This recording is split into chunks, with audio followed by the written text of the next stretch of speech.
va se mettre sur le compte. Bon, c'était après-midi, j'ai pas tradé, j'avais un. J'ai tradé ce matin à la livre. J'ai fait un petit PNL d'ailleurs, je sais même plus combien. Mais c'est pas mal. J'ai fait combien sur la livre? Bon, comme d'hab, voilà, 225. C'est à peu près la moyenne d'une matinée normale. Là, ce soir, on va attaquer le pétrole avant d'attaquer le SP après. Mais aujourd'hui, attention, c'est roulement de contrat. Aujourd'hui est lundi. Donc, depuis hier, c'est assez particulier, hein, le pétrole. La façon dont les ordres limites sont market makés est complètement différente. On voit, vous voyez que les prix sont complètement cadrés. Vous voyez. Et au current bid et au current ask, vous voyez qu'au premier niveau de prix, en dessous, les prix sont cadrés. Et ça, c'est tout le temps. Hein. C'est pas juste là, tout de suite, c'est toute la journée. Et hier, c'était pareil. C'est roulement. Le market maker, je sais pas ce qu'il fait dans ces cas-là, mais en tous les cas, c'est très très cadré. C'est complètement différent des autres jours. Et c'est assez perturbant. Parce qu'on voit pas grand chose en fait. C'est toujours la même chose. Les prix sont cadrés en haut, en bas, et on voit pas les manipulations, on voit rien. Bref, on fait beaucoup de price action donc ce jour-là. Hein, vous voyez comme là, il y avait un beau support dans le carnet. On l'achetait sur ce retour et on faisait 10-15 ticks, c'était parfait. C'est surtout du price action. Le flow, oui, c'est bien aussi, mais on va s'attacher surtout à bien regarder ce qu'il se passe au niveau du price action.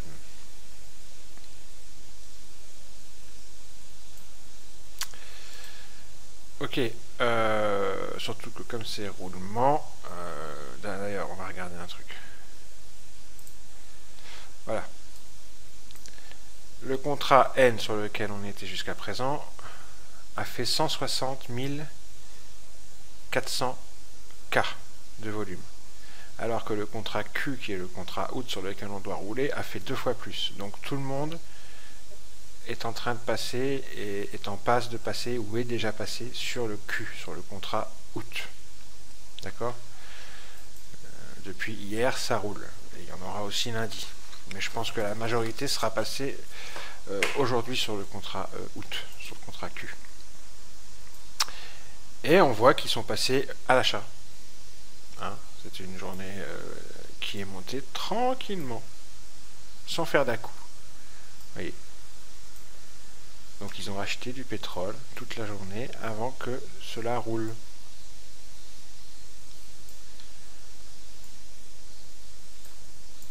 D'accord? Donc ça c'est intéressant comme information. Pourquoi? Parce que le pétrole, moi je trouve que c'est un point d'inflexion depuis quelques temps. Ça c'est un graphique en daily. Vous voyez, on a un changement un peu de paradigme. On a réintégré la value area yearly. Là c'est peut-être que ce sont des rachats de position aujourd'hui, short, ok. Et lundi et mardi, ils vont se remettre short sur le nouveau contrat, ou peut-être même ce soir sur le nouveau contrat, dès ce soir.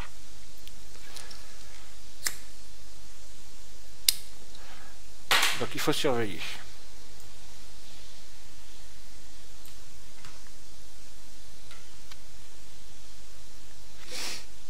Moi je pense, hein, honnêtement, que le pétrole entre 52, là, entre 52-54 points pivot annuels maximum et 45, c'est sa zone tranquille. Hein. Moi je pense qu'il va rester un bon moment dans cette zone-là à faire du volume. Je le vois bien continuer à descendre un peu jusqu'au pic ici vers 45. Donc là c'est une journée de hausse, pour moi c'est juste dû au roulement. Et alors, on va faire attention que la fin de séance ne soit pas un squeeze sud. D'accord?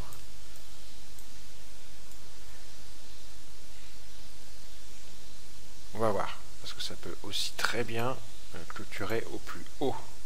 Vu comme est la journée, les journées comme ça monte, ça ne cesse de monter. Il y a très peu de pullback, ça ne retourne pas. Et ça peut continuer comme ça jusqu'à la clôture de vendredi. On en voit souvent des clôtures comme ça hebdomadaires. Donc voilà.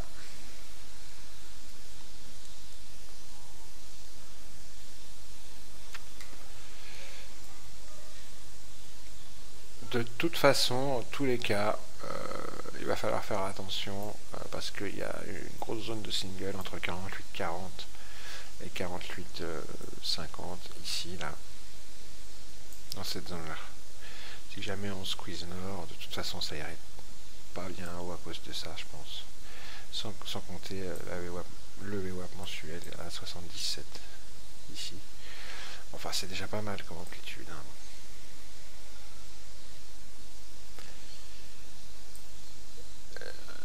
Ensuite, on a une VAH de la veille à 25.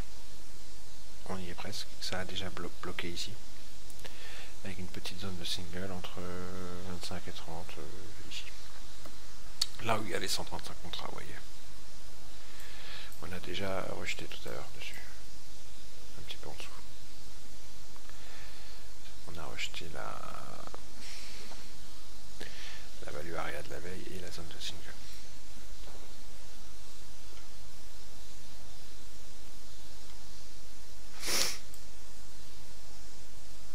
Donc là on est dans une boîte là. Entre le pop de la veille 45,98 et la VH de la veille 48,25. Voilà pour le point pré-market, enfin pré-market, non, pré-setup de 20h, 20h30 sur le Croton. Ça commence à bouger. On vient de se cogner la première petite zone de single là.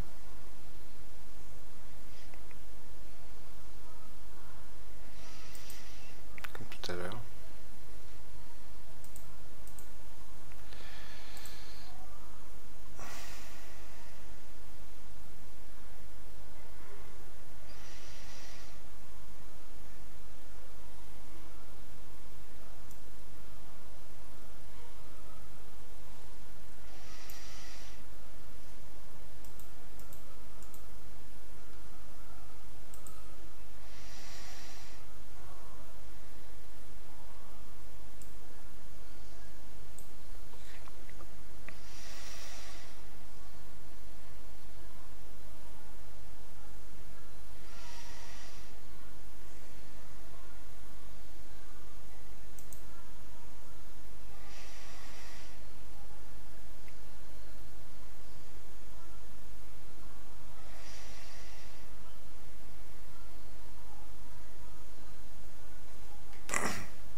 pris le support. Mais je pense qu'on va aller bouffer toute la liquidité au nord. Accélération dans le tape. On arrive sur la petite zone de single.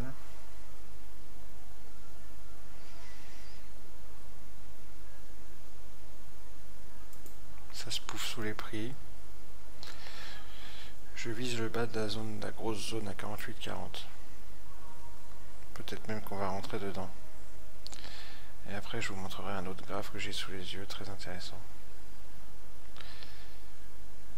Vous avez vu comme ça se pouffe. Voilà, on touche le bas de la première, la grosse zone de single, la 48,40. Alors là, si on rentre dedans, on est bon. On est juste dessus là.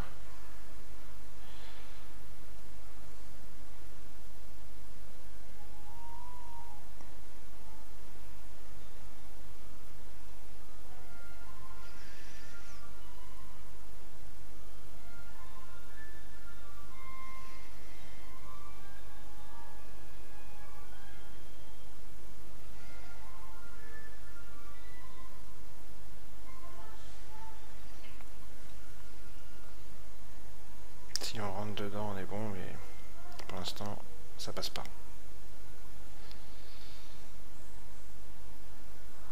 Il est déjà 8h, écart passé.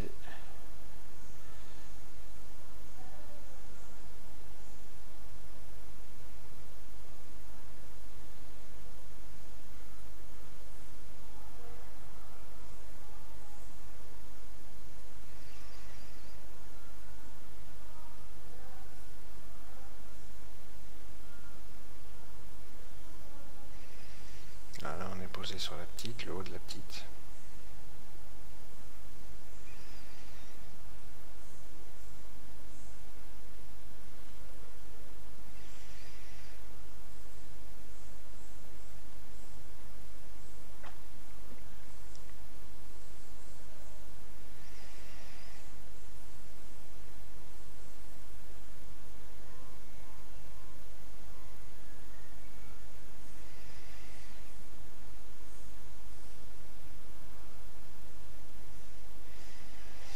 On n'a pas pu aller plus haut à cause de la zone de single print. D'habitude, l'accélération de 20h, 20h30 est plus puissante, mais comme il y avait une zone de single print, on n'a pas pu aller plus haut.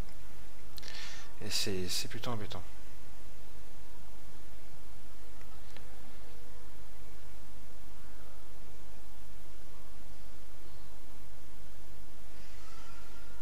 Voilà. Je sors parce que voilà, on ne peut pas faire de bogain à cause de cette zone de single print ce soir. C'est dommage. C'est dommage. 80 $, bon, c'est mieux que rien. Hein. Mais voilà, on est bloqué par, comme prévu, hein, je l'avais prévu, par cette zone de single print.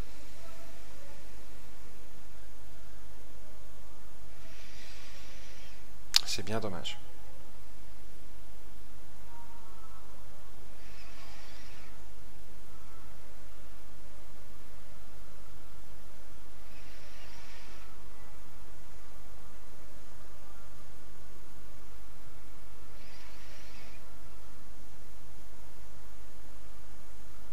Moi je suis rentré sur support ici, et je suis sorti ici.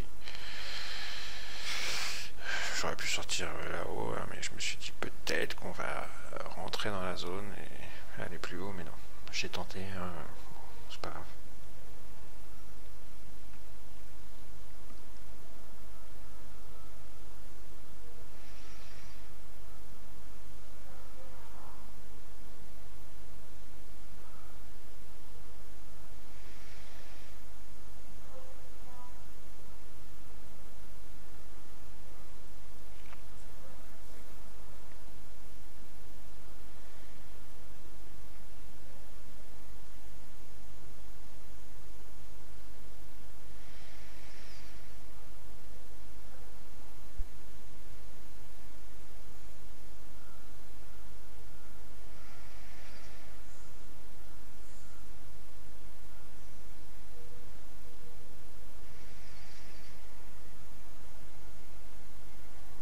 Absorption des ventes, les achats rentrent, je tente.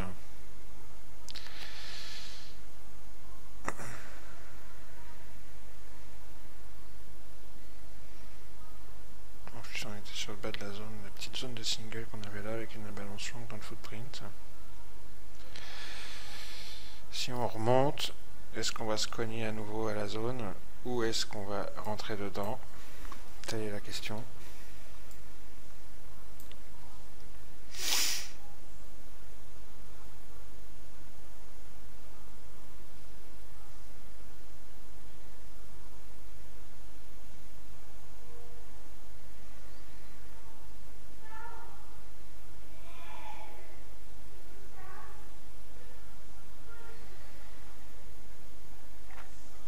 Pour l'instant, ça tient bien. Mais bon, on voit que ça bloque. Hein.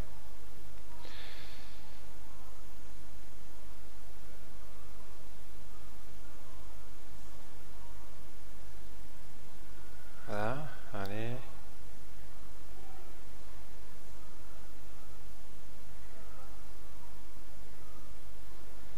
Ouais.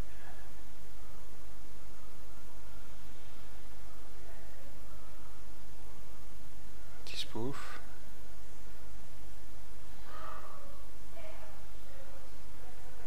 Allez. Il me manque plus qu'un... Non, ça passe pas. Ça passe pas. Non. Je sors. J'ai refait 3 ticks.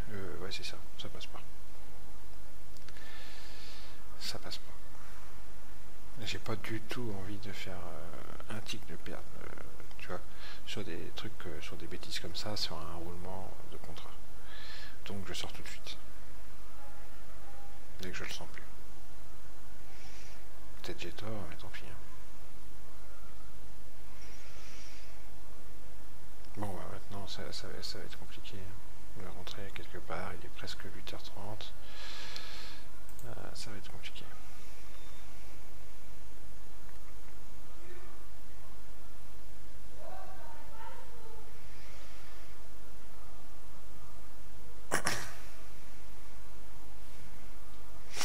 Je pense que je vais même pas le montrer. Ça, pour 110 $. Qu'est-ce que tu veux que je... Ça sert à rien de montrer ça.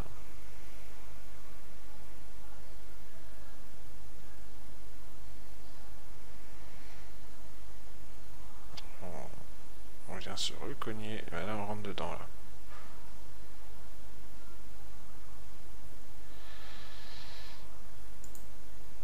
Là, on est rentré dedans, là. De quelques ticks. 3 ticks, exactement.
Est-ce qu'il y aura un rejet à cause de cette zone de single? Peut-être.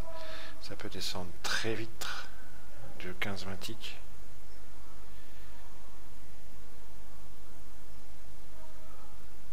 Ou pas. Je sors. Je prends pas de risque.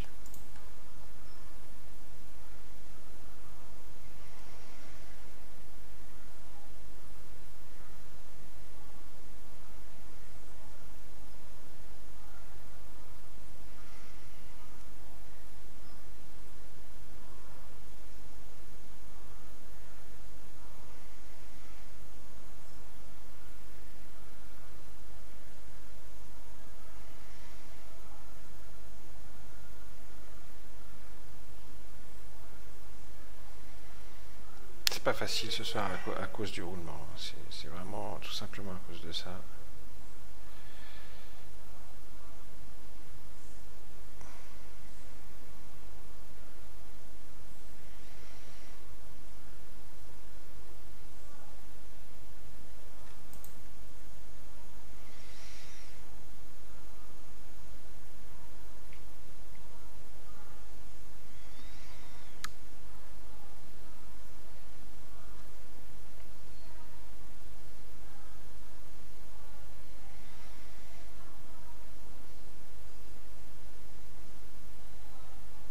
Absorption des ventes là. Mais ça passe.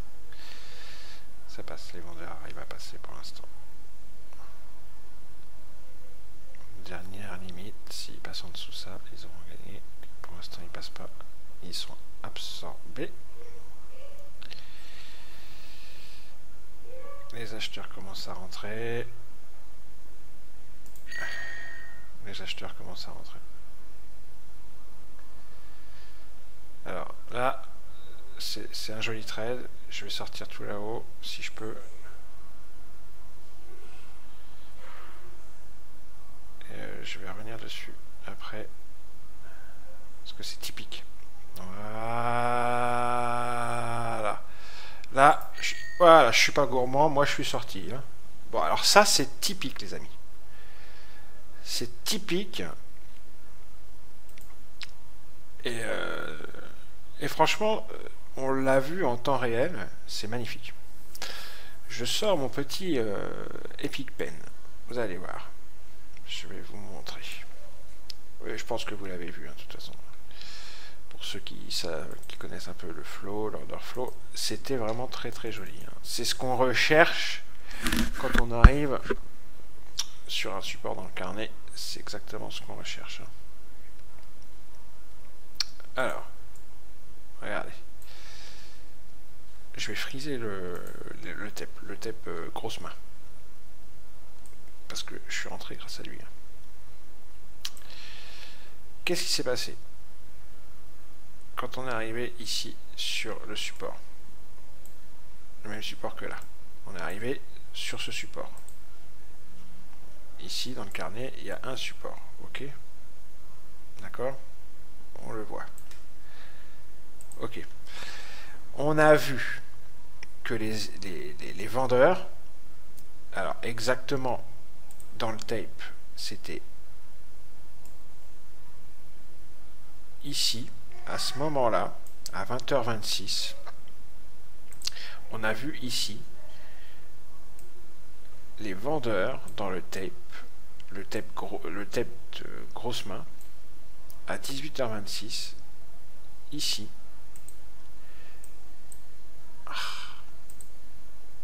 Mais qu'est-ce qu'il me fait? Oh, alors. Pourquoi je ne peux pas écrire sur le tape? Voilà. Ici, tout ce bloc de vente, ça correspond à ici à 18h26, 20h26 sur le map, toutes ces ventes absorbées entre 32 ici et 29 ici. Tout ça. Toutes ces ventes. On les a vues en temps réel. Toutes ces ventes ont été absorbées. Et qu'est-ce qui s'est passé derrière? Je vous ai dit, les ventes sont absorbées et les acheteurs rentrent derrière.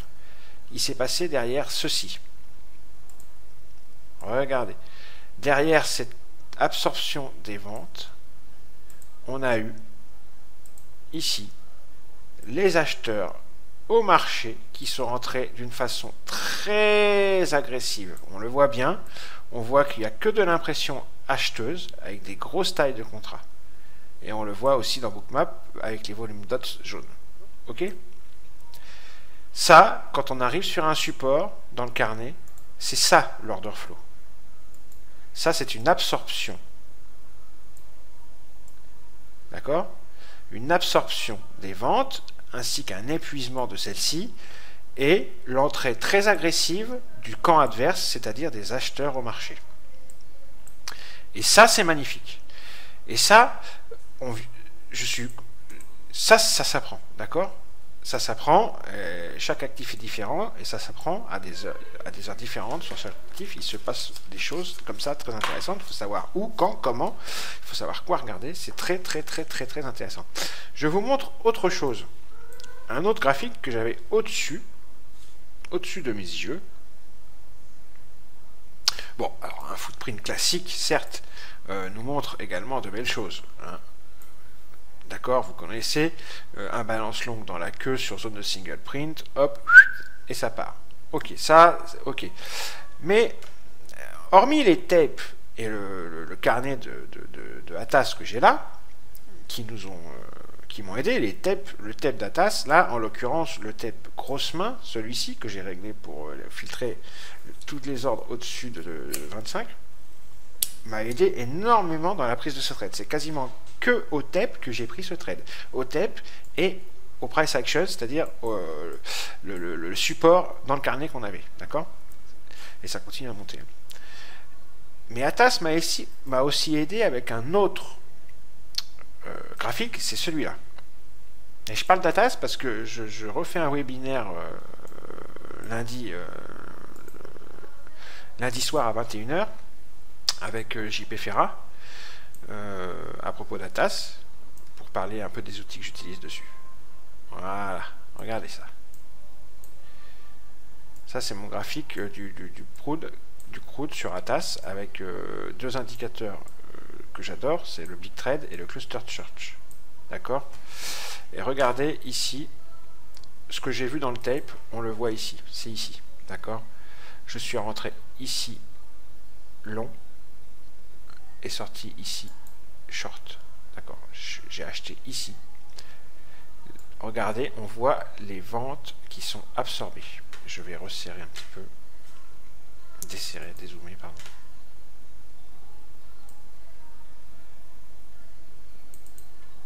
Voilà.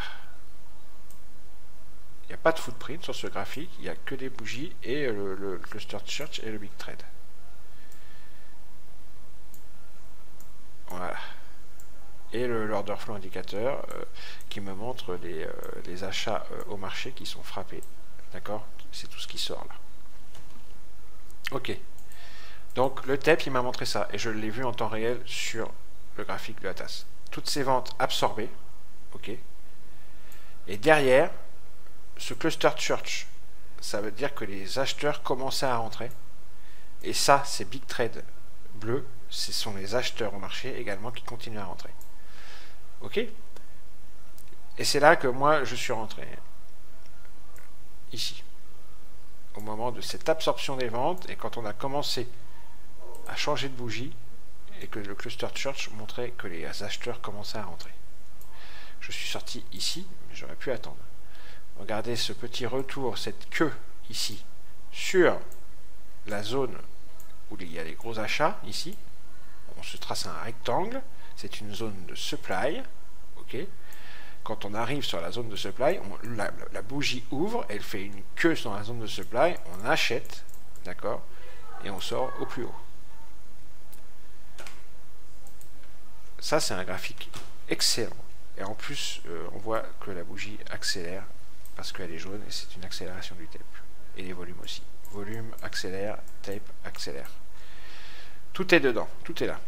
On voit qu'on a des achats qui ont été absorbés ici sur cette bougie-là et on a deux Cluster Church ici et ici au même niveau rouge. Donc ça, c'est une résistance. À partir du moment où avec ces forts achats ici, on casse cette résistance, petit throwback et ça repart. C'est un graphique très pertinent. J'adore ce graphique sur le CRUD. Voilà. Allez, c'est un beau trade. J'ai eu du mal, hein, j'en ai fait 2 ou 3 avant. Mais vous voyez ce que j'ai fait. C'est-à-dire couper très vite quand on est encore en tout petit gain, 1 ou 2 ticks, pour éviter de se retrouver en perte et reprendre plus tard. C'est ce qu'il faut faire, c'est ce que je fais. Il faut pas... si le trade part pas dans le sens comme on veut tout de suite, on sort, et on s'y reprend à 2 fois. D'accord. Là, en l'occurrence, je m'y suis repris à 3 fois, je crois. Hein. Voilà, donc c'est bien ce que je présumais. On a monté tranquillement toute la journée et on a fini par une belle explosion et on est venu chercher WAP mensuel. D'accord, ici. Ok. Donc ça, il y a fort à parier que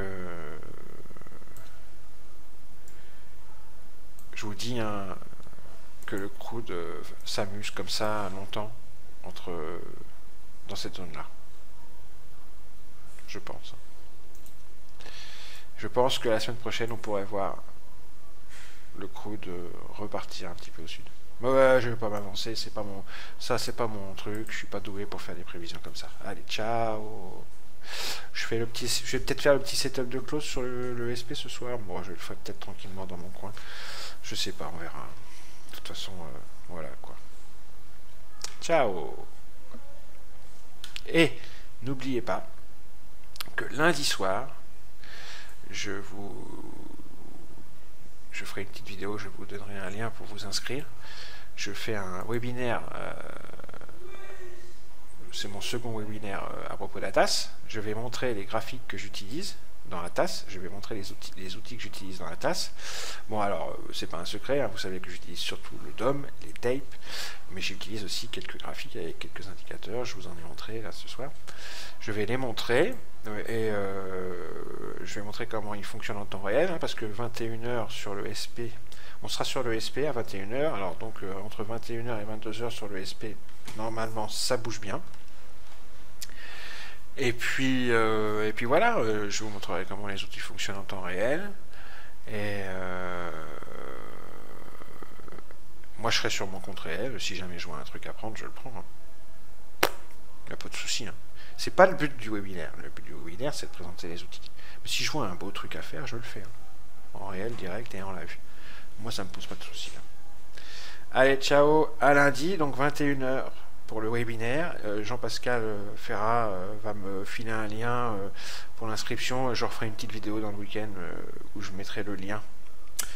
Vous pourrez cliquer dessus, soit dans la vidéo, soit dans la description sous la vidéo, pour vous inscrire. Ciao, et venez nombreux. On va, je pense, c'est un lundi, donc ça va peut-être être calme, mais c'est un lundi post-FOMC. Post-FOMC, ça peut être intéressant. Ça peut être intéressant, entre 21h et 22h, ça peut être intéressant. Si on va jusqu'au setup de close 22h, je le ferai peut-être devant vous. Si il y a quelque chose à prendre, hein, bien sûr. Hein, je ne prends pas de traite s'il n'y a rien à prendre. Je ne vais pas prendre pour prendre. Hein. Allez,